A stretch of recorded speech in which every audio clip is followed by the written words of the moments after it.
본격적인 장마가 좀 사라지고 더위가 시작될 것 같습니다. 이 여름에 건강 관리 잘 하시기 바랍니다. 왜냐하면 우리가 좀 쉼을 잘 얻어야 다음 단계로 나아갈 수가 있기 때문에 그렇습니다. 우리 몸에는 한계치가 분명 있습니다. 한계치를 넘어버리면 거기서부터 이제 우리 딱 정지 상태가 오면서 그때 이제 우리 몸도 망가지게 되고 거기서 나온 실수들이 굉장히 많게 됩니다. 오늘 본문도 마찬가지입니다. 쉼을 얻지 못하는 이스라엘 백성들 그리고 지도자 모세의 실수를 보게 되는 것입니다. 우리 이제 그 민수기 중반에 이르렀습니다. 저는 계속해서 민수기를 보고 있는데 이 중반 사건에 이르렀습니다. 민수기의 가장 큰 사건이 뭐냐면 13장 14절에 보면 14장에 보면 이스라엘 백성들이 가나안 땅으로 올라가는 것을 거부하고 애국으로 돌아가려고 했을 때 하나님이 그들을 저주하시사 40일 동안의 그 정탐이 40년이 되어버리는 그런 엄청난 저주를 받게 됩니다. 지금 이 상황은 그래서 오늘 이 상황은 그 저주 가운데 암울한 분위기 가운데 계속해서 그 사건이 일어나는 것을 우리가 볼 수가 있습니다. 오늘 본문 시작도 그렇습니다. 그리고 시작하자마자 1절에 보니까 미리암이 죽었더라. 이 표현으로 시작됩니다. 여러분 왜 미리암이 죽었을까? 몰라요. 나이가 들었으니까 죽었겠죠. 근데 이 미리암이 누군지 이 미리암이 죽는 사건이 나오고 그리고 또 우리 20장 마지막에 보면 또 아론이 죽는 사건이 나옵니다. 여러분 미리암과 아론이 누굽니까? 모세의 누나고 형입니다. 그러니까 가장 중요한 이 출애굽하면서부터 가장 이스라엘 백성들을 가장 이끌어왔던 모세의 형제와 자매가 죽습니다. 친형제가 죽게 됩니다. 그래서 어쩌면 지금 가장 지금 암울하고 무거운 분위기로 오늘 이 장면이 시작됩니다. 그리고 한 명씩 좀 살펴봅시다. 모세의 누나였던 미리암. 이 미리암 잘 나와 있지 않습니다. 그렇게 많이 나와 있지는 않지만 미리암과 모세는 어떻게 연결되냐면 모세가 태어나서 그가 애굽에서 살 때에 더 이상 살 수가 없으니까 모든 아이들 다 죽이라고 했거든요. 애굽의 그 왕이 모든 아이들 다 죽이라고 해서 남자아이는 다 죽이라고 하니까 이 모세를 엄마가 키우다가 안 되니까 나일강의 이 갈대 상자에 버렸습니다. 그것을 끝까지 쫓아가면서 지켜봤던 사람이 바로 미리암입니다. 모세와 함께 희노애락을 함께 했던 여인입니다. 그리고 모세가 하나님의 강력한 인도하심을 받아서 애굽을 나올 때 홍해를 가르고 나왔을 때에 홍해를 가르자마자 여인들이 노래를 하는데 그 노래를 주도했던 여인이 바로 이 미리암이었습니다. 여호와께서 말과 적군을 물리치셨도다. 이 엄청난 미리암 참가를 하게 된 여인이. 그러고 나가서 나중에는 이 광야 땅에 와가지고 모세의 부인에 대해서 험담하다가 하나님으로부터 저주를 받아 나병에 걸려서 7일 동안 나병에 걸려서 회복된 그런 여인이었습니다. 그 여인이 오늘 속절없이 죽습니다. 여러분 미리암이 한 명이 죽었다는 거 지금 수많은 사람들이 광야에서 많이 죽었어요. 미리암이 한 명 죽었다는 게 뭐 이렇게 안타깝겠습니까? 근데 안타까워요. 왜?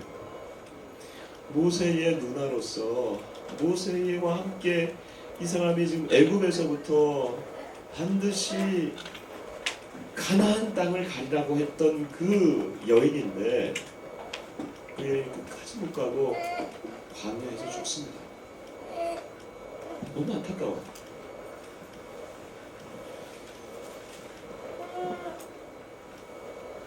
두 번째 죽음이 나옵니다.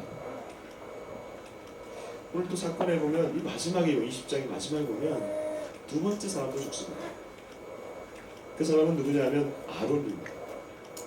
우리는 그 창세기부터 지금 쭉 해오면서 특별히 출애굽기, 레위기, 민수기를 보면서 모세가 가장 중요한 인물이에요. 근데 그 모세 옆에는 항상 누가 있었어요? 아론이 있었어요. 하나님이 모세를 부르셔서 내 백성을 끌어내어 오라. 나는 말이 둔한 사람입니다. 입술이 둔한 사람입니다. 하니까 야 그래? 내가 너를 말을 잘하는 사람을 한 명 준비했다. 아론이 너를 향해서 지금 오고 있다. 그의 형이 그와 함께 들어가서 이스라엘 백성들을 끌어냈던 사람입니다. 아론은 참 대단한 옆에서 이 모세의 조력자였습니다. 그러다가 그가 이 홍해를 건너 나와서 시내산에서 모세가 40일 동안 시내산에 올라가서 하나님과 독대함이 있을 때 백성들이 모세가 내려오지 않자 우리에게 신을 만들어 달라고 했을 때 이 아론이 금송아지를 만들어서 이스라엘을 배도하게 했던 그런 또 장본인이기도 합니다. 근데 하나님의 또 긍휼을 받아가지고 모세의 형으로서 회복이 되어서 하나님이 이 아론을 이스라엘 전체의 대제사장으로 세우는 그 놀라운 축복을, 진짜 이 아론 같은 사람이 있을까? 죽을 사람이 대제사장이 되어버리는 이런 놀라운 축복을 받게 되는 그런 아론입니다. 근데 그가 오늘 죽습니다. 그가 죽는 장면이 참 또 기가 막혀요. 그거 보고 있으면 참 안타까워요. 왜 그러냐면 우리가 한번 같이 읽어봅시다. 주보에 나와 있는 이제 우리 북한 성경으로 24절부터 26절까지 읽어보겠습니다. 24절부터 26절까지 같이 한번 읽어봅니다. 24절부터 26절 읽습니다. 시작. 아론은 선조들에게 돌아갈 때가 되었다. 너희가 우리 말씀에서 나의 명령을 어겼으므로 아론은 내가 이스라엘 백성 중에 줄 땅에 들어가지 못하리라. 아론과 그의 아들 엘르아사를 데리고 호르산에 올라가서 아론의 옷을 벗기며 그의 아들 엘르아사에게 입히라. 아론은 거기서 죽어 선조들에게 돌아가야 한다. 여러분, 아론은 더 이상 못 간다는 거예요. 하나님. 그러면서 이 아론을 어디로 가냐면 백성들이 보는 앞에서 호르산이라고 하는 산에 올라가게 합니다. 이제 모든 이스라엘 백성들이 이 아론을 떠나보내는 거예요. 갑자기 하나님 쳐서 죽이는 게 아니고 백성들이 이 모세를, 이 아론을 보는데 이 아론이 그 백성들의 배움을 받으면서 지금 호르산으로 올라갑니다. 뭐 하러 가요? 죽으러 가요. 근데 이 죽는 장면도 아주 재미있습니다. 재미라기보다는 이게 참 마음이 안타까운 장면이에요. 아론은 대제사장입니다.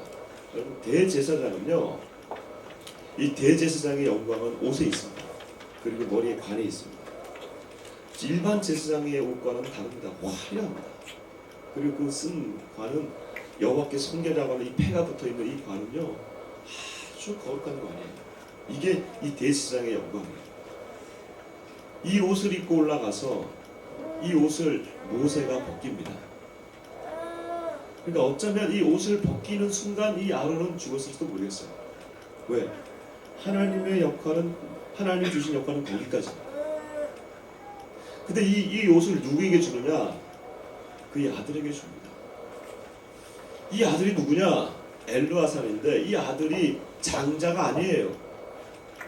이 아들이 몇째인지 아세요? 이 아들이 셋째입니다. 그러면 첫째와 둘째 장자에게 줘야 되는데 첫째와 둘째는 어디 갔냐? 첫째와 둘째는 나답과 아비후인데 그들은 레위기 10장에 보면 제사장으로 세워졌던 이 아론의 이 가문은 다 제사장이에요. 그래서 이 아론 가문에서 제사장이 나옵니다. 제사장은 여기서 나와요. 그래서 아론을 통해서 이 성막도 세워지고 제사장이 위임되고 첫 번째 위임되어서 그들의 아들 나답과 아비후가 제사를 드리는데 하나님은 제사법을 다 주셔가지고 제사를 드릴 때 정확한 불로 제사를 했는데 이들이 술 먹고 와가지고 다른 불을 가지고 제사를 드리다가 그 불이 하나님의 제단에서 불이 나와서 이 두 아들을 태워 죽였습니다. 그러니 여러분 이 모든 이 가문의 비극을 이 엘르아사는 지금 알고 있는 거고 아론도 알고 있는 거예요. 그러니 참 얼마나 이 아론의 가문이 영욕이 있습니까? 영광과 욕됨이 있어요. 그렇죠? 이 장면을 보고 있으면 너무 안타까운 거예요. 이 옷을 벗겨서 그의 셋째인 유일한 생존자인 엘르아살에게 옷을 주니 그리고 거기서 아론이 죽습니다. 엘르아살의 시대는 열리게 되는 거죠. 그러나 우리의 눈은 어디에 있냐면 아론에게 있어요. 그리고 미리암에게 있어요. 왜요? 안타까운 거예요. 그 아들들도 여기 광야에서 죽었는데 이 아론마저도 이 광야에서 죽어야 되는 이 안타까움이 우리 안에 있는 거예요. 하나님 꼭 이렇게 하셔야 됩니까? 하나님이 미리암은 그렇다 하더라도 이 아론만큼은 저 이 광야가 아니라 적어도 가나안 땅에 들어가서 약속을 받았으니까 거기서는 적어도 발은 디뎌야 되지 않습니까? 하나님은 어떻게 이럴 수가 있습니까? 여러분 안타깝지 않으세요? 좀 안타깝죠? 더 안타까운 건 여러분 모세도 못 들어가요. 하나는 이게 좀 이해가 안 가요. 제가 성경을 읽을 때마다 성경이 어려워서 이해가 안 가는 이런 것들도 있지만 다 내용은 이해가 가는데 왜 이럴까라고 하는 하나님의 방식이 이해가 안 갈 때가 있어요. 예를 들면 그런 거죠. 우리 그 입다라고 하는 사람이 서원을 할 때 첫 번째 자기가 전쟁에서 승리하고 나오는 자신을 맞이하는 첫 번째 사람을 내가 그 사람을 산 사람을 제물로 드리겠습니다. 이런 어처구니 없는 서원을 하는데 그 사람이 누구였어요? 자기의 딸이었어요. 그걸 또 자기가 잡아서 또 제물을 드려요. 이런 게 이해가 안 가요. 근데 오늘 이 성경도 참 이 말씀이 이해는 가지만 좀 안타까운 게 있어요. 하나님은 이렇게 하셔야 됩니까? 도대체 왜 그런 겁니까? 사실 우리 안에는요 이런 안타까움들이 있어요. 하나님 나한테 한 번만 더 기회를 주시면 안 되겠어요? 내가 이렇게 하는데 이렇게까지 하는데 하나님 나한테 한 번만 기회를 더 주세요. 사실 우리가 그런 인생들 아니겠어요? 그럼 왜 하나님 이렇게 하셨을까? 이게 앞에 있는 이 미리암의 죽음과 뒤에 있는 이 아론의 죽음이에요. 그러니까 뭐 중간에 무슨 일이 있었을 것 같아요. 그 중간에 일이 있었어요. 심각한 일이 하나 있었어요. 그게 무슨 일이냐면 이 백성들의 불평이 또 있었어요. 광야를 지나가는 이 백성들에게는 계속해서 끊임없이 불평이 있어요. 그렇죠? 그래서 이 불평의 문제, 이 원망의 문제는 끝까지 있는 거예요. 그 문제 때문에 결국 가나안 땅에 들어가지 못하고 40년간 동안 지금 뺑뺑이 놀고 있는 건데, 근데 그 불평 중에 가장 폭발력이 있는 불평이 뭐냐면 먹을 것과 마실 거예요. 특별히 먹을 것보다는요 마시는 물 문제가 가장 큰 폭발력이 있어요. 생각해보세요. 광야에서 마실 물이 없다? 엄청난 겁니다.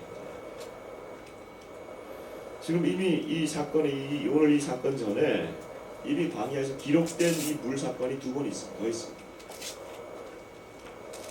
아니 이 물 사건은 언제냐면 홍해를 건너자마자 애굽을 나오자마자 제일 먼저 기록된 이 사건이 물에 대한 문제입니다. 그리고 난 다음에 또 한 번 조금 있다가 또 물 문제가 생깁니다. 그리고 이제 나중에 오늘 이 물 문제가 생기는 거예요. 여전히 물 문제가 필요한 거예요. 이 물 문제가 일어나면 이 모세는 아주 심각하게 반응합니다. 예전처럼 그냥 가만히 반응하는 게 아니고 모세는 굉장히 아주 민감하게 여기에 대해서 반응하고, 그럴 때마다 성경에 뭐라고 표현되냐면 모세가 하나님 앞에 부르짖더라. 굉장히 심각하게 합니다. 오늘 이들의 하나님 행동을 한번 다시 들어보십시다. 우리 3절부터 5절까지 한번 읽어보겠습니다.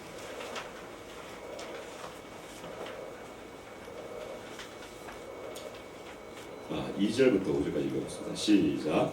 거기에는 먹을 물이 없었다. 백성들이 모세와 아론에게 몰려와서 다졌다. 우리 결례가 여호와 앞에서 죽을 때 우리가 함께 죽지 못한 것이 아니다. 너희는 어찌하여 여호와의 회중을 이 광야로 이끌어내어 우리와 우리 집 짐승이 죽게 하느냐? 어쩌자고 우리를 애굽에서 데리러 나와 이 못된 고장으로 이끌었느냐? 어찌하여 우리를 곡식도 무화과도 포도도 석류도 자라지 않고 마실 물도 없는 이곳으로 끌어내야 하느냐. 뭐 이해 가시죠? 이들의 뭐 고민과 이들의 불평 여전히 이해 갑니다. 근데 여러분 아무리 불평하더라 한다 하더라도 해서는 안 될 말들이 있어요. 해서는 안 될 말들이 있어요. 물 문제를 가지고 하나님이 한 번도 물 문제 가지고 사람들을 치신 적이 없어요. 니네가 물 때문에 고민해? 이런 나쁜 놈들 해가지고 이들을 죽이거나 이런 적이 없어요. 다 물을 다 주셨어요. 왜? 이건 너무 필수 불가결하는 요소니까 물에 대해서 하면 그래요. 다 주세요. 근데 오늘 이들이 하지 말아야 될 얘기가 있어요. 첫 번째는 우리 형제들이 죽었을 때 우리도 죽었어야 되는데 바로 앞에 무슨 사건이 있었냐면 여호와를 반역하다가 고라 자손이 14,700명이 가운데 죽습니다. 그때 우리도 죽었어야 되는데 우리도 하나님께 반역하다가 죽었어야 되는데 이런 얘기예요. 또 하나 절대 해서는 안 되는 얘기가 뭐냐면 애굽에서 우리를 끌어나와 이 나쁜 것 애굽을 추억하는 그 행태를 얘기할 때마다 하나님을 치십니다. 그러면 얼마나 지금 민감해요.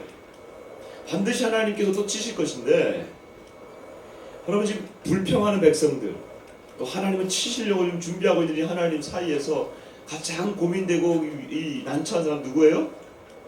바로 아론과 모세예요. 지도자가 항상 그 안에서는 잼이 되는 거예요. 이렇게 딱 잼이 돼가지고 어떻게 해야 될지 모르는 거예요. 이런 사건이 지금 한두 번이 아닙니다. 이 광야를 지나면서 아론과 이 모세의 이 받는 이 지도자의 위치에서 받는 이 중압감. 여러분 이 중간 관리자들의 이 중압감들 여러분 혹시 아시나요? 위에서는 치지 밑에서는 올라오지. 거기서 어떻게 해야 될지 내 중간 관리자들 여러분 사회생활하면서 조금 이들의 이 마음을 좀 아실지 모르겠습니다. 이 모세가 너무 힘드니까 그러니까 민수기 11장에서 이런 얘기를 해요. 아니 하나님 이 백성을 내가 낳았습니까? 내가 배웠습니까? 왜 이들을 품는 아버지같이 나로 하여금 이 백성들을 데리고 지금 애굽 가나안 땅으로 가게 하십니까? 이 백성들이 내가 이 아버지입니까? 이 불평하게 되는 모습이죠. 우리가 모세를 딱 보면서 이게 지칠만도 하다라는 생각을 좀 해보게 됩니다. 인간적으로 이해가 돼요. 왜냐하면 한 번도 그런 일들을 해본 사람이 아니고 어느 날 갑자기 하나님이 그를 부르셔가지고 백성들을 인도하라고 하는데 그 길을 가라고 하는데 얼마나 힘들겠어요. 여러분 이 한 번도 가보지 않은 길 세상에는 우리가 많은 인생에 있어서 우리가 가보지 않은 길들을 가는 사람이지만 특별히 한 번도 가보지 않은 길들 즉 그 길에 있어서 매뉴얼이 없는 길들이 있어요. 그렇죠? 우리가 대략적으로 이렇게 직업이 이렇게 있으면 각 직업마다 이렇게 매뉴얼들이 있어요. 예를 들면 뭐 선생님이 된다 그러면 선생님은 어떻게 간다. 이게 이미 나와진 역사가 있어. 그렇죠? 의사가 된다. 그다음에 뭐 무슨 직업이 있어요. 직업에 대한 어떤 매뉴얼이 있는데 지금 모세가 가는 길은 매뉴얼이 없는 길이에요. 한 번도 가보지 않은 세상의 사람들이 한 번도 가보지 않은 길을 가고 있어요. 참 개척자들이 그래서 참 쉬운 길이 아니에요. 우리 교회도 좀 어떤 게 보면 이제 새로운 길을 가는 그런 교회인데 얼마 전에 제가 이렇게 교회 저와 비슷한 교회의 목회자들 한 분과 통화를 했어요. 이분도 이제 저보다 늦게 교회를 개척해가지고 이 비슷한 교회를 하는 목사님인데 그분이 목사님 너무 힘들어요. 그러면서 우리 그 목사님 혹시 이런 목회를 하는 목사님들끼리 좀 모여서 얘기할 수 없을까 이런 얘기를 하는 거예요. 왜냐하면 우리는 한국 교회에 수많은 목회자들이 있어도 이 길을 걸어가는 목회자들이 많지 않기 때문에 멘토가 없어요. 누구와 얘기할 사람들이 없어요. 우리끼리 모여서 얘기를 해야 하잖아요. 그 얘기를 듣고 그래 이 길이 쉬운 길이 아니지 그런 생각이 좀 들었어요. 모세가 그런 거야. 한 번도 가보지 않은 길을 이 백성들을 데리고 가야 되니까 얼마나 힘들겠어요. 저는 이 모세가 너무 이해가 돼요. 참 인간적으로 너무 공감이 돼요.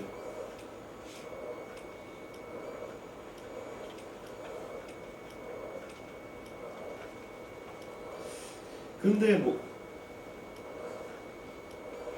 모세의 한 행동이 인간적으로 공감이 되는데 이 행동이 하나님 앞에서는 이해를 받지 못해요. 여기에서 오는 갭이 있어요. 무슨 말이냐면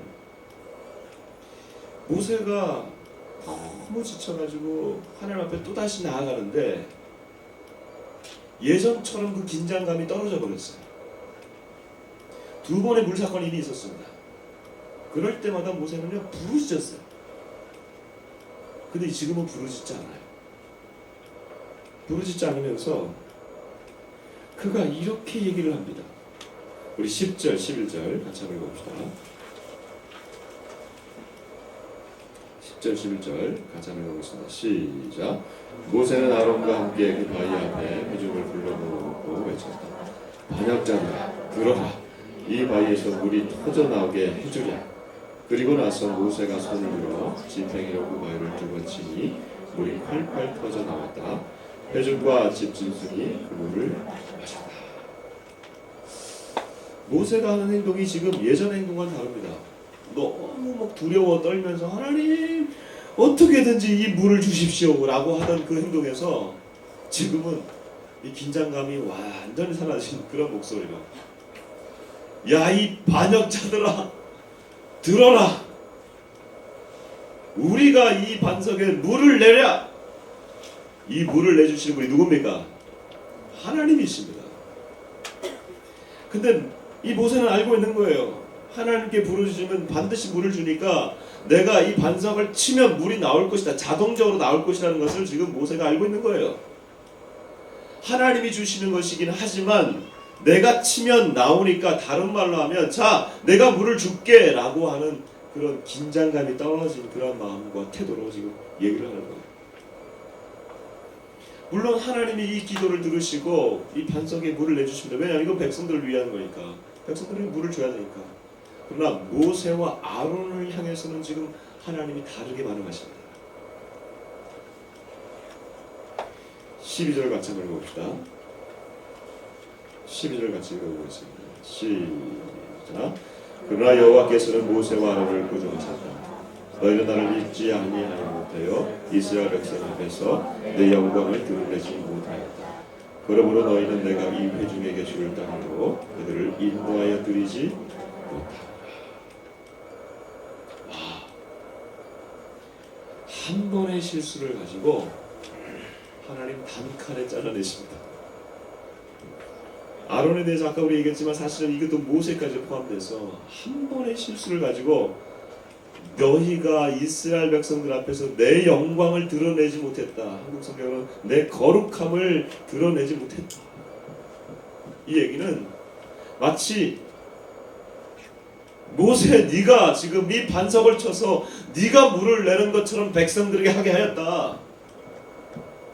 내가 하는 이 일을 내가 이 일을 통해서 받아야 될 영광을 네가 가로채웠다 라고 하는 것과 마찬가지입니다. 하나님의 영광을 가로채워 버렸을 때에 하나님은 모세를 통해서 모세와 아론을 가나안 땅에 들어가지 못하게 하는 엄청난 징계를 내리십니다. 우리가 생각할 때는 하나님 한 번 정도는 가능하지 않아요. 근데 하나님은 가차없이 당신의 영광을 한 번 가리니까 를 들여보이지 않아요. 그래서 모세마저도 아론도 호르산에서 올라갈 때 죽었지만 모세는 가나안 땅이 다 보이는 가나안 땅 바로 맞은편에 있는 그 높은 땅 높은 산 그 느보산이 있습니다. 느보산에 올라가면 이 갈릴리 호수가 쫙 보이면서 이 가나안 땅이 보여요. 예루살렘까지 다 보여요. 날씨가 좋고 거기서 가나안 땅을 쭉 보고 거기서 죽습니다. 들어가지 못해요. 하나님의 거룩이 도대체 얼마나 무섭길래 하나님의 거룩과 영광이 도대체 얼마나 무섭길래 우리가 생각할 때는 이 모세와 아론 한 번만 들어가서 그냥 그 요단강 건너서 그 가나안 땅에 들어가는 강이 요단강인데 그 요단강 한 번만 건너서 거기서 죽게 하시든지 너무한 거 아닙니까? 야 너무해요. 그렇죠? 그럼 이게 어떻게 우리가 이해를 해야 될까요? 하나님의 영광이 그렇게 중요한 겁니다. 근데 우리는 어디에 익숙해져 있냐면 오늘날 우리가 이 신약 시대, 예수님 시대를 살고 있는 우리는 어디에 익숙해져 있냐면 누가복음 15장에 나와 있는 하나님에 대해서 익숙해져 있어요. 누가복음 15장에 나와 있는 하나님 어떤 하나님이시냐면 집 나간 둘째 아들 탕자가 모든 걸 다 써버리고 돌아올 때에 그 돌아오기를 끝까지 기다리는 아버지의 하나님으로, 사랑의 하나님으로 묘사가 되었어요. 한없이 기다리시는 하나님. 그러다가 그가 회개하고 돌아오니까 얼싸안고 달려가지고 그를 안아주시면서 잔치를 벌이시는, 어쩌면 좀 이 사랑에 눈이 멀어버린 그런 하나님. 우리가 그 하나님에 익숙해요. 우리 하나님 그런 하나님이시죠. 근데 오늘 성경에 나와 있는 하나님 그런 하나님이 아니세요. 너무나 인색하고 자기의 영광을 드러내지 않고 백성들 앞에서 짜증을 냈다고 이 모세의 영혼을 한꺼번에 정리해버리시는 아주 무서운 하나님이시죠. 그럼 이 하나님이 누가복음 15장에 나와 있는 하나님 맞습니까? 어떻게 생각하세요? 아니, 여러분 묻습니다. 여러분은 어떤 하나님을 원하세요?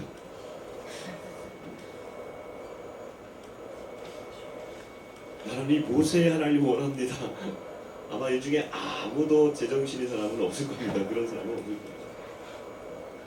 난 여전히 집 나갔다가 다시 돌아와도 나를 안아주시는 그 하나님이길 원하죠.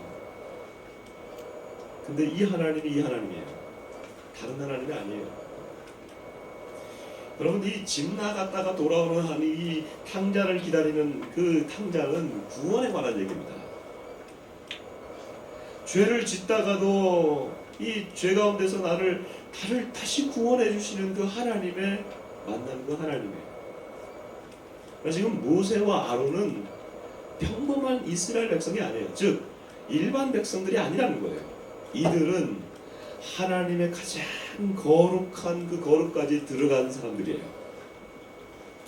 하나님의 앞에서 대제사장, 하나님의 면전 앞에서 그들은 행했던 사람들입니다.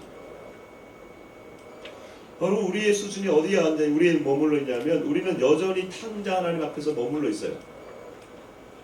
그래서 매번 멀리서 나를 향해서 달려오시고 나도 가면 나를 안아주시는 그 하나님 앞에 내가 노출되어 있어요. 그리고 그런 하나님만을 우리가 바라고 있어요.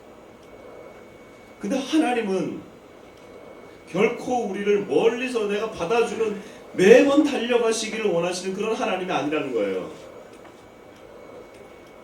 한번 달려오면 끌어안고 자신의 영광을 이렇게 보여주시는 그런 하나님이라는 거예요. 제가 아까 이렇게 찬송을 하면서 우리가 아까 아이들 안아주는 거 있잖아요. 제 옆에 있는 아이를 이렇게 탁 안아주는데 내 모든 사랑이 이 아이에게 다 가는 걸 내가 느꼈어요. 아까 그랬어요?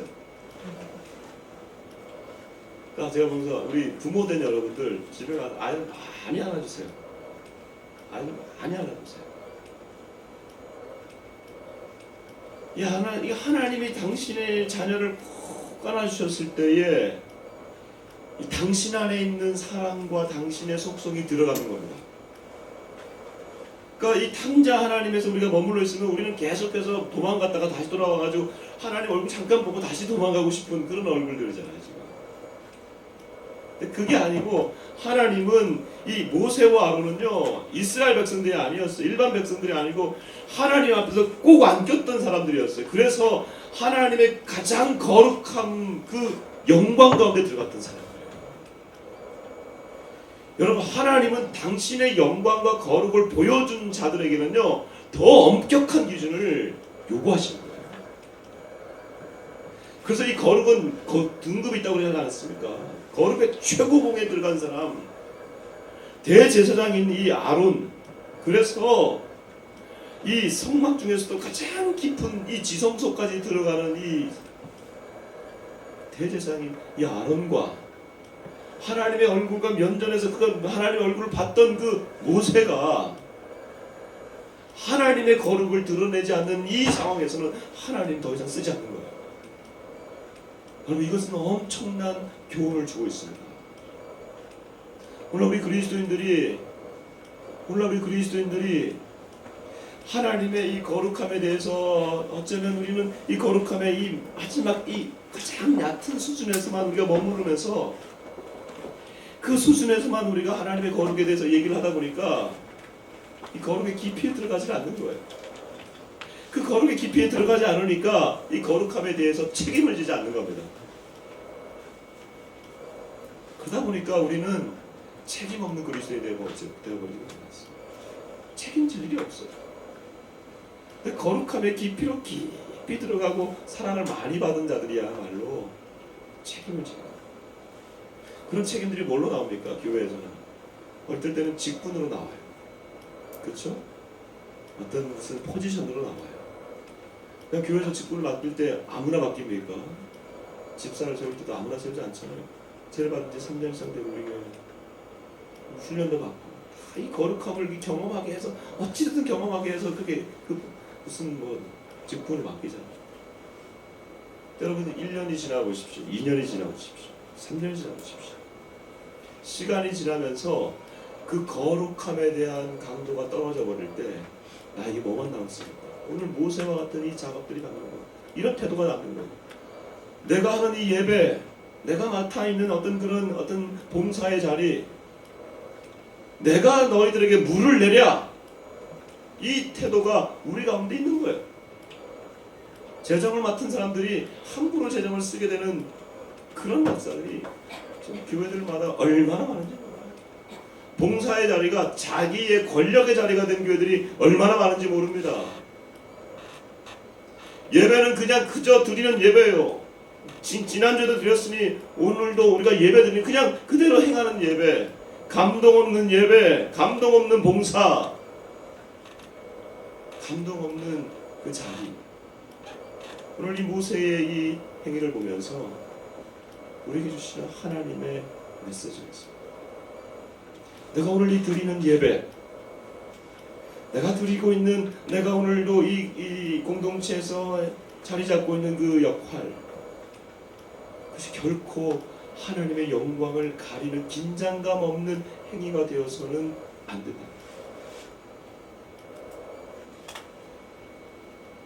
끝까지 가야 된다. 자, 지난번에 말씀드렸듯이 이 주빌리 통일국익기도회의 제 후임 사무총장이었던 이관우 목사님이 안타깝게 54세로 돌아가셨어요. 너무 귀한 일이었어요. 근데 그 소천하고 장례식 와중에 우리 교회 형제 중에 한 형제가 제게 카톡으로 문자를 보냈어요. 이관우 목사님 돌아가셨어요. 너무 안타깝습니다. 그래서 저한테 이런 얘기를 해요. 제가 그 카톡이 마음에 지금도 남습니다. 목사님은 건강하셔서 모세가 되지 마시고 여호수아가 되셔서 가나안 땅에 꼭 함께 들어가십시다. 이게 너무 추상적인 얘기를 잘 모르셨어요? 우리가 지금 꿈꾸고 있는 이 통일을 이것을 보면서 통일되는 한반도까지 끝까지 가십시다. 이 얘기예요. 그 얘기를 다 듣는데 정말 이 가슴이 참 이게 점이 오면서 울림이 있더라고요. 내가 어디까지, 그러니까 우리가 저뿐만 아니라 우리가 어디까지 갈 수 있을까? 여러분 우리가 정말 하나님 앞에서 품어 있는 그런 뜻들을 가지고 우리가 어디까지 갈 수 있을까? 정말 하나님 나한테 주신 이 사명들을 끝까지 가지고 어디까지 긴장하면서 이 사역들을 감당할 수 있을까? 왜요? 바울이 이런 얘기를 합니다. 바울이 고린도전서 9장 27절 보면 내가 내 몸을 쳐 복종하게 하거니 내가 남에게 전파한 후에 자신이 도리어 버림을 당할까 두려워합니다. 바울, 그 위대한 바울, 신약의 교회를 다 세웠던 그 바울이 이렇게 얘기를 해요. 내가 도리어 버림을 당할까 두려워합니다. 이 엄청난 긴장감, 사역적 긴장감. 여러분 우리가 그리스도를 모시고 살아가면서 이 거룩한 긴장감들이 떨어져 버리면 또 모세와 아론이 되고 내가 이것을 하랴? 그래, 내가 할게. 내가 가지고 있는 포지션, 내가 갖고 왔던 습관, 내가 갖고 왔던 경험들, 이것이 여러분들에게 하나님의 영광을 가리는 일이 되지 않게 합니다. 그럴 때에 하나님은 순식간에 당신의 영광을 다시 회복하시는 과정이 있을 것이고, 그 과정에서 우리는 정리되고 있는 것입니다. 얼마나 무섭습니까? 오늘 우리가 탕자 하나님을 바라봅니다. 그러나 모세와 아론의 하나님은 다시 두렵고 떨리는 마음으로 고백합니다. 주님의 거룩하심을, 주님의 영광을 내 습관과 내 경험으로 바꾸지 않게 해주십시오. 하나님의 영광과 거룩은 끝까지 유지가 되어야 됩니다. 끝까지 긴장하면서 하나님, 내가 서 있는 곳에서 주님의 일들을 다 감당하는 그리스도인들 되시길 주님으로 축복합니다.